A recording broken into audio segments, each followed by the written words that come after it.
Assalamualaikum and good afternoon. Today our group will do the presentation for the assignment 3, which is production planning and automation system. Okay, my name is Iman Afami Mansor. My name is Muhammad Syamil Mustafi. My name Azlan bin Said. And my name is Muhammad Hafiz bin Muhammad Yunus. Okay, for the introduction, okay, firstly, before we go to the problem statement, we must intro about what is the definition of capacity. Okay, the capacity is the number of units of facility that can hold, receive, store and produce in a period of time. The upper limit of the ceiling on the load the operating unit it is the upper limits of ceiling of the load and of operating units that can handle. It also includes equipment, space and operating skill. Then the design capacity meaning is the theoretical maximum output of a system in a given period under ideal condition. Then for the effective capacity is the capacity a firm expects to achieve given its current operating constraint, which is the real capacity, and the design capacity is the theoretical capacity. Okay. Then it is often the effective capacity often lower than the design capacity because the facility may have been designed for an elevation for the product or a different product mix than is currently being produced, which is when it's the actual, so there's something will be different with the theoretical, so it will and majority the value of the effective capacity is lower than the design capacity. Okay, next, the importance of capacitization for the company or in production. The capacity can impact the ability to meet the future demands.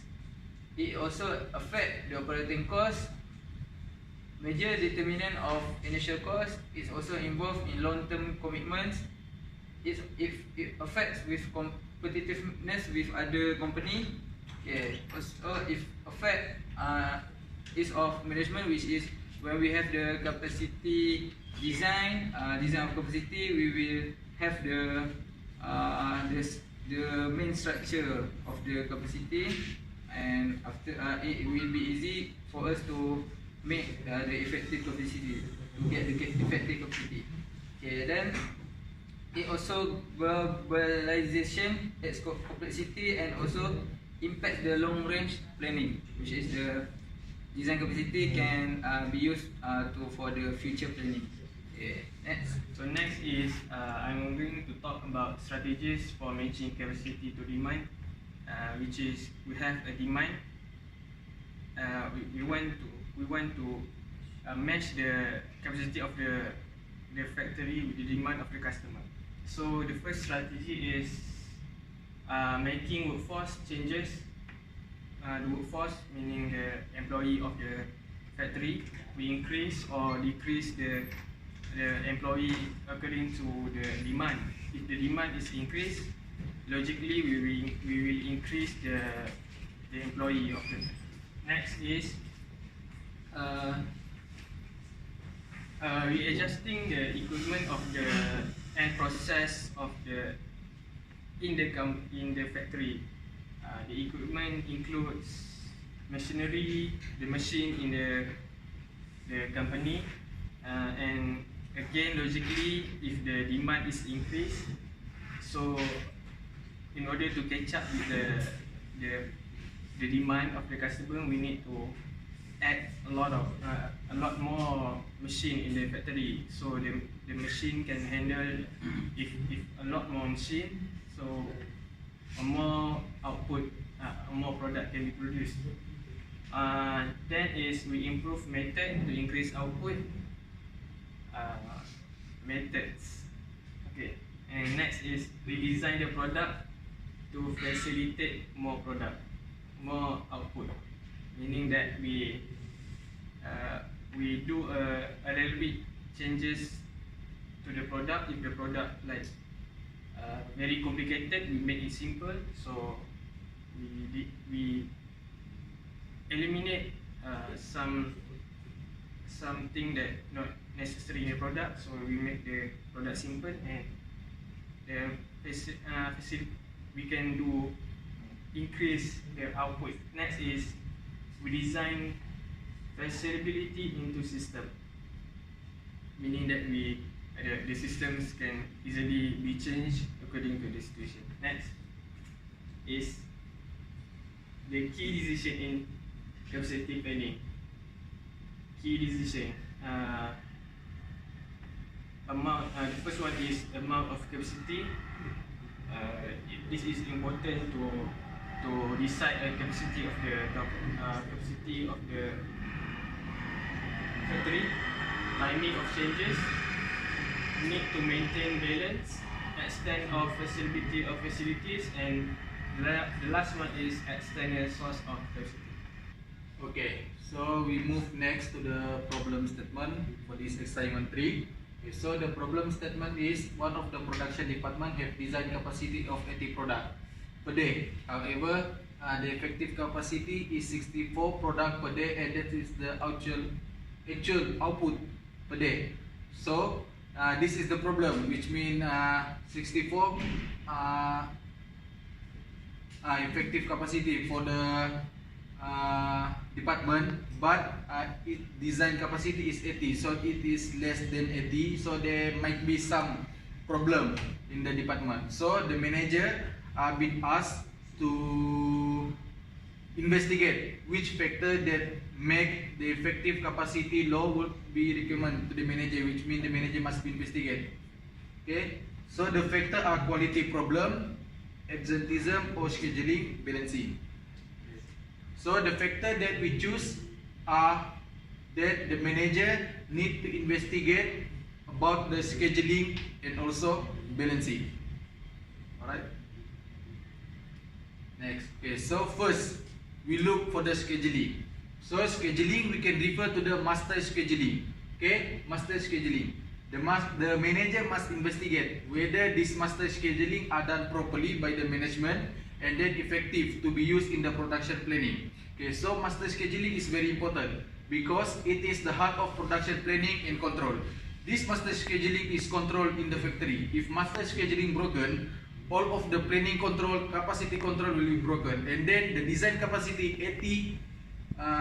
80 product will not be achieved, just like this problem. Alright, and then second, master scheduling determine the quantity needs to meet demand from all source, and then it interface with capacity planning and production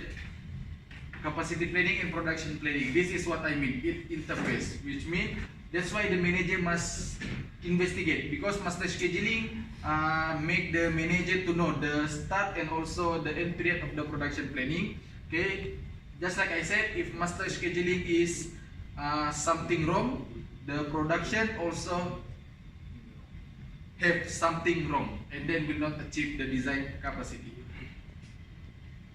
Alright, next we move to the balancing. Okay, balancing, we can refer that production planning must be balanced with the resource. Okay, because the product will not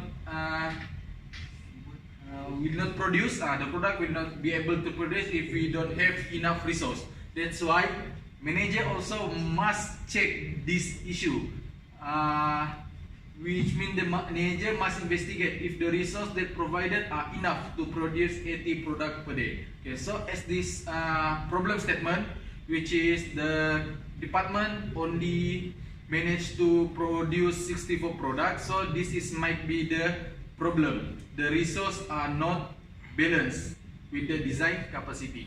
Alright, if the resource not enough, it can affect the design capacity, what I just said before. Okay, so this is must the manager investigate. Okay, so the problem that we get from the general balancing capacity and demand and service operation created by Johnson Reed regarding for capacity.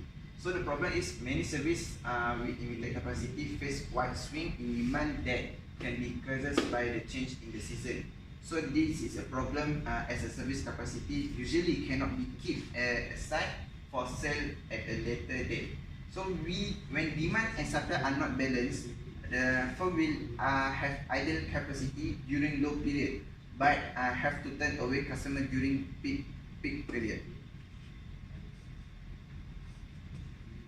Okay, so this is a solution for the that problem. First, we have to managing the demand. So how? Reducing demand during peak periods first, and increase demand during low period. So when we managing demand, reducing the demand during peak period, we can it will balance, and the ideal is will be good. So inventory demand through reservation system, and inviting customer to perform self-service, and last renting or sharing extra facility and equipment. Okay, for the second solution, we have to manage capacity management. How? We have it have come into two ways: stretching capacities and adjusting capacity. What is stretching capacities? Stretching capacity is mean that capacity is elastic and more people can be served with the same capacity through crowding. For example, in a subway, that's extending operation hour and speeding up the customer processing time. And the second, what is the adjusting capacity? Adjusting capacity is involved to more close demand by scheduling downtime during low period, cost training employees, and using part-time employees. So that is our presentation. Thank you so much.